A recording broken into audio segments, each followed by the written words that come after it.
The video played on the massive LED screen at the landmark event center, freezing everyone in shock. Jessica stood in her flowing white dress, watching her darkest secret unfold before hundreds of guests.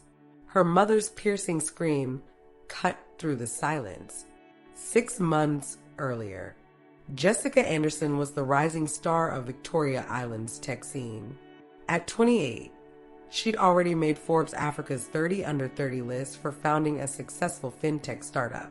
Her Instagram feed showcased a perfect life, speaking at conferences, launching products, and attending high-profile events in Lagos's most exclusive venues. But behind the carefully curated social media posts lay a secret that threatened to destroy everything she'd built. Since she was 15, Jessica had battled an uncontrollable urge that no doctor could explain. The burning desire drove her to seek intimate encounters daily, sometimes with multiple partners. Her wealth and status made it easy to be discreet in Lagos. Private apartments in Ikoyi, exclusive clubs in Lekki Phase 1, and the endless stream of business travelers at Victoria Island's luxury hotels. Only 2 people knew her secret: her childhood friend Sarah and her college roommate Rachel. They helped her maintain appearances, cover for her at social events, and supported her through countless attempts to find treatment. "Have you tried the new herbalist in Surulere?" Sarah would ask. "What about that specialist in London?" Rachel would suggest. But nothing worked. Not the traditional healers, not the expensive European doctors, not the countless prayers at mountaintops with various pastors. Before meeting Michael, Jessica's life wasn't all business triumphs and secret struggles. Her rise in Lagos's tech scene came with its own price. During the day, she was the poster child for young female entrepreneurs, speaking at events about empowering market women through mobile banking. At night, she battled her demons in high-end hotel rooms, leaving before dawn in uber-black cars, her shame hidden behind designer sunglasses. Her company, Mark Tech, had started in her tiny apartment in Surulere 5 years ago. Now it occupied 2 floors in a glass-walled building on Victoria Island with over 100 employees. The Financial Times had called her Nigeria's fintech queen. But success made discretion harder. People watched her every move. Gossip blogs analyzed her Instagram posts. Business rivals hired private investigators, hoping to find dirt. "You need to be more careful," Rachel warned one evening over drinks at Crossroads in Eco Hotel. "I heard rumors at the tech hub today." Jessica stirred her Chapman mocktail. "What kind of rumors?" "Someone claimed they saw you leaving 4 Points at 3 a.m. last Tuesday with a man." "I had a late investor meeting," Jessica lied smoothly, but her hand trembled slightly as she reached for her drink. Sarah, who had been quietly scrolling through her phone, looked up. "Maybe you should try dating apps? At least then you could screen people better." Jessica shook her head. Dating apps meant digital footprints, evidence, risk. Everything changed during a tech conference at Eco Hotels. Jessica literally bumped into Michael Williams, a software engineer who'd recently returned from Silicon Valley to start his own company. He steadied her as she stumbled, his hand lingering on her arm just a moment too long. "I've seen you speak before," he said. "Your work on financial inclusion for market women is inspiring." For the first time in years, Jessica felt something beyond physical desire, a connection that made her heart race for different reasons. Their conversation flowed effortlessly from tech to childhood memories of eating suya at Abaland to their shared dreams of transforming Nigeria's digital landscape. Over the next few weeks, Michael proved different from anyone she'd ever met. He spoke of building something lasting, of using technology to solve real problems. When he kissed her for the first time on a quiet evening at La Taverna, Jessica felt hope flutter in her chest. But the fire inside her didn't die. As Jessica's relationship with Michael deepened, her internal struggle intensified. She tried everything to control her urges. cold showers, intense workouts at her exclusive gym in Ikoyi, meditation apps, prayer meetings with her mother's pastor. Nothing worked. One particularly bad night, she found herself in a boutique hotel in Victoria Island after leaving Michael's company dinner early, claiming a migraine. The guilt afterward was unbearable. She sat in her car in the hotel parking lot and called Rachel, sobbing. "I can't keep doing this to him," she whispered. "He deserves better." Rachel's voice was gentle but firm. "Then tell him the truth. Get help together.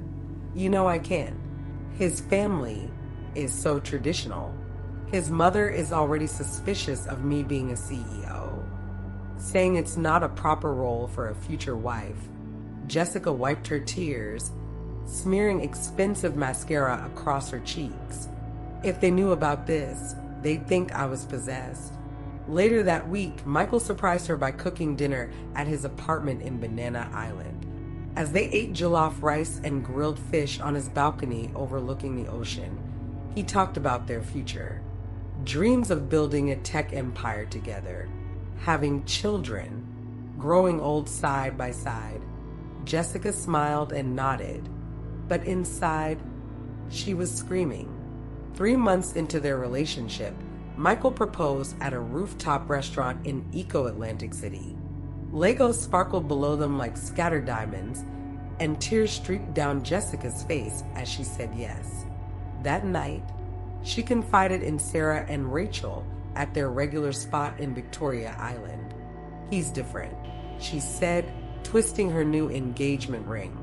"Maybe this time." Rachel celebrated with her, but something dark crossed Sarah's face. Years of standing in Jessica's shadow, watching her friend's meteoric rise in business and now in love, had planted seeds of resentment. Sarah's own tech company had failed to secure funding, and potential investors often compared her unfavorably to Jessica. That night, as she drove home along Admiralty Way, Sarah made a decision that would change everything. What no one knew was that Sarah's resentment had been building long before Jessica's engagement. It started in their university days at Unilag, where Jessica's natural charm and intelligence had always drawn attention. While Sarah struggled through coding classes, Jessica seemed to breeze through them, even with her secret struggles. After graduation, they both launched startups around the same time. But while Jessica's MarTech soared, Sarah's educational software company barely stayed afloat. Investors would literally check their watches during Sarah's pitches, asking when Jessica's presentation was scheduled. The final straw came during a major tech conference in Lagos. Sarah had been promised a speaking slot, only to be bumped at the last minute to make room for an extended session with Jessica. She sat in the audience, watching her friend shine on stage, and something inside her broke. That night, Sarah began planning. She hired a private investigator, installed spyware on Jessica's company laptop during a friendly visit to her office, and slowly gathered evidence. The wedding video wasn't just revenge, it was her masterpiece. The wedding was the talk of Lagos's tech community. Everyone who mattered would be there: investors, tech founders, politicians. Jessica's mother had spared no expense, flying in decorations from Dubai and hiring the best wedding planner in Nigeria. But as Michael and Jessica stood before the priest at the landmark event center, the massive screen behind them flickered to life. The footage was grainy, but unmistakable security camera clips from various hotels, time-stamped over the past months, showing Jessica with different men. The elegant crowd erupted in chaos. Jessica's mother fainted. Michael's face hardened into stone as he walked out, ignoring Jessica's pleas. In the confusion, no one noticed Sarah slipping away, a USB drive clutched in her hand. The scandal hit differently in the digital age. Within hours, clips from the wedding were trending on Twitter. WhatsApp groups buzzed with conspiracy theories. Tech blogs that had once praised Jessica now dissected her fall with barely concealed glee. Lagos FinTech Queen became a trending hashtag for all the wrong reasons. Memes spread like wildfire. Late-night comedy shows made cruel jokes. Someone even created a fake Tinder profile using her photo. Jessica retreated to her mother's house in Magodo, where old neighbors who had once bragged about knowing her now crossed the street to avoid her. Her phone buzzed constantly with calls from journalists, board members, and investors until Rachel took it away. For 2 weeks, she barely left her bedroom. Her mother, despite her own shock and shame, brought her jollof rice and chicken that went uneaten. Her father's silence was worse than any judgment. The private psychiatric hospital in Lekki became Jessica's sanctuary. Dr. Bello, a compassionate woman who'd studied in both Nigeria and America, approached her case with understanding rather than judgment. What you're experiencing has a medical name, she explained during their first session. It's a combination of hormonal imbalance and compulsive behavior disorder. It's more common than you think, but stigma keeps people from seeking help. The treatment was intensive: medication to balance her hormones, therapy sessions twice daily, group meetings with others battling various addictions and compulsions. Gradually, Jessica learned to understand her triggers, to separate her true self from her condition. Rachel visited every day, bringing updates about the company and, more importantly, magazines, novels, and Jessica's favorite Chapman drink from Chicken Republic. They didn't talk about Michael or Sarah. Instead, they planned for the future. "The board wants you back," Rachel said one afternoon. "They've seen the medical reports. They understand now that this was a health condition, not a scandal. What no one knew, not even Jessica herself, was that her condition had a darker origin. During her treatment, Dr. Bello discovered something disturbing in Jessica's medical history. A medication she had been prescribed as a teenager for what doctors thought was a hormonal imbalance had actually triggered her condition. The pharmaceutical company had buried evidence of similar cases. This revelation came just as Jessica was rebuilding her life. The knowledge that her years of suffering might have been prevented sent her into a spiral of anger and investigation. Late at night, she'd pore over medical records and research papers, building a case. "You need to let this go," Michael urged, worried about her obsession. "Focus on healing." But Jessica couldn't. Other women might be suffering needlessly. The tech CEO in her saw a problem that needed solving. Jessica threw herself into investigating the pharmaceutical company. She discovered they had a Nigerian subsidiary, and the same medication was still being prescribed to young girls. Her research led her to other cases across Lagos, women suffering in silence, ashamed to seek help. One evening, as she worked late at her office, she received an anonymous email. "I know what they did to us. Meet me at the rooftop cafe of Lagos Continental Hotel. Come alone." Against Michael's and Rachel's advice, Jessica went. The woman who met her was a former employee of the pharmaceutical company. She had documentation years of covered-up reports, emails discussing the side effects, profits prioritized over patients. The pharmaceutical company didn't take kindly to Jessica's investigation. Strange men began following her. Her office was broken into, though nothing was stolen. Her company's servers faced repeated cyber attacks. Then came the threat: a sleek black envelope delivered to her home, containing photos of her during her darkest days with a simple note: "Some stories should stay buried." Michael wanted her to stop. Her mother begged her to think of the family. But Jessica had found her true purpose, a way to turn her pain into purpose. She reached out to Sarah, knowing her former friend's tech skills could help secure the evidence. It was time to bury old grudges for a greater cause. The pharmaceutical company's CEO requested a private meeting at their Nigerian headquarters. Jessica knew it was dangerous, but she also knew this was her chance.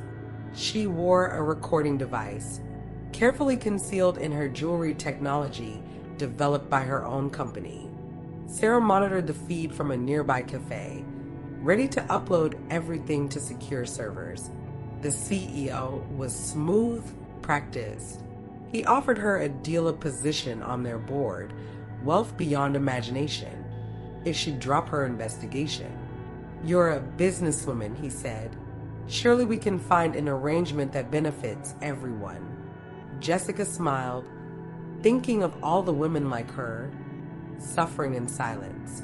She thought of the teenage girl she once was, believing something was wrong with her. "Actually," she said, reaching for her phone, "I am a businesswoman. That's why I live-streamed this entire conversation to my company's 2 million social media followers." The aftermath was explosive. The company's stock plummeted. International investigations were launched.